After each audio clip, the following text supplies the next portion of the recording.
Thanks for watching. Don't forget to like, comment, share and subscribe to الرحمن الرحیم۔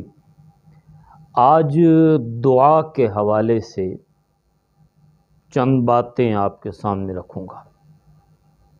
دعا کے بارے میں ایک بات یہ یاد رکھنی چاہیے کہ یہ عبادت ہے، اور اس کی دلیل سورہ فاتحہ کی وہ آیت ہے کہ ایاک نعبد و ایاک نستعین، ہم تیری ہی عبادت کرتے ہیں اور تجھ ہی سے مدد مانگتے ہیں۔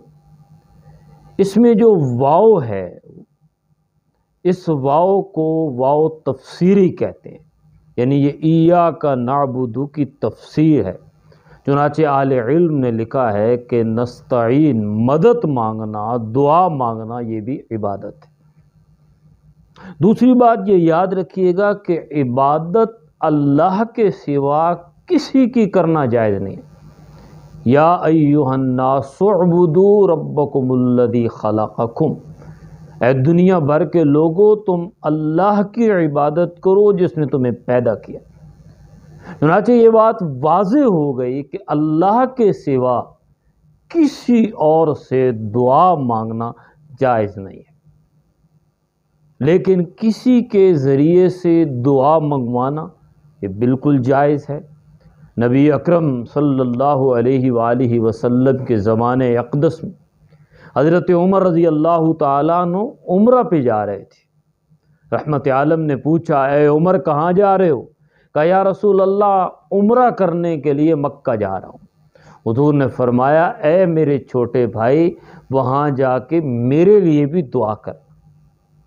حضرت عمر کے زمانے میں بارش کچھ عرصہ نہ آئی، تو حضرت عمر رضی اللہ تعالیٰ عنہ نے حضرت عباس رضی اللہ تعالیٰ عنہ کو منبر رسول پہ بٹھایا اور کہا، اے عباس، جب حضور موجود ہوتے تھے ہم حضور سے دعا کرایا کرتے تھے، لیکن آج حضور موجود نہیں ہے، چنانچہ آپ دعا فرمائیں کہ اللہ بارش عطا فرما دے۔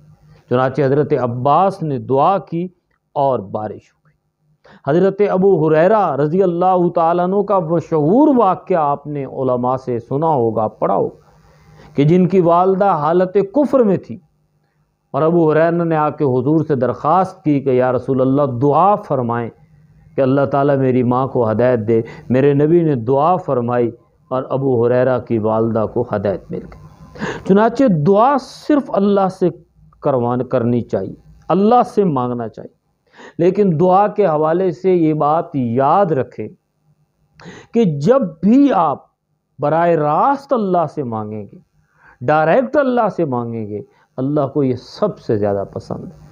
وَإِذَا سَأَلَكَ عِبَادِي عَنِّي فَإِنِّي قَرِيبٌ أُجِيبُ دَعْوَةَ الدَّاعِ إِذَا دَعَانِ فَلْيَسْتَجِيبُوا لِي۔ یہاں ایک بڑا اہم نقطہ ہے۔ قرآن کریم میں ہر جگہ اللہ نے اپنے نبی سے کہا، مثال کے طور پہ یسألونک عن الانفال، میرے نبی لوگ آپ سے مال غنیمت کے بارے میں پوچھتے ہیں، قل الانفال للہ والرسول، آپ کہہ دیجئے کہ یہ مال غنیمت اللہ اور اس کے رسول کا ہے۔ یسألونک عن الاہلہ، لوگ آپ سے چاند کے بارے میں پوچھتے ہیں، قل ہی مواقیت للناس، لوگوں کو بتا دیجئے کہ یہ لوگوں کے وقت بتانے کے لیے۔ یسألونک عن الشہر الحرام، لوگ آپ سے حرمت والے مہینے کے بارے میں پوچھتے ہیں، آپ لوگوں کو بتا دیجئے۔ یسألونک عن المحیض، لوگ حیض کے بارے میں پوچھتے ہیں، قل آپ بتا دیجئے۔ یعنی ہر جگہ قرآن نے کہا کہ لوگ آپ سے فلاں چیز کے بارے میں پوچھتے ہیں، آپ بتا دیجئے۔ لیکن جب بات اللہ کی اپنی آئی، لیکن بات جب اللہ کی ذات کی آئی، وَإِذَا سَأَلَكَ عِبَادِي عَنِّي، جب میرے بندے میرے بارے میں آپ سے پوچھیں، تو اللہ نے یہ نہیں کہا قل آپ بتا دیجئے، اللہ نے کہا فَإِنِّي قَرِيب، اے میرے بندے میں قریب ہوں۔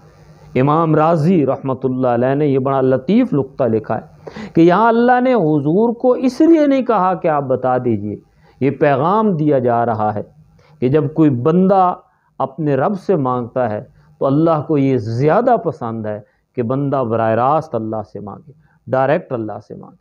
اس لیے نیک لوگوں سے دعا کروانا یہ بالکل جائز ہے، لیکن ڈائریکٹ اللہ سے مانگنا یہ افضل ہے۔ جزاک اللہ خیر۔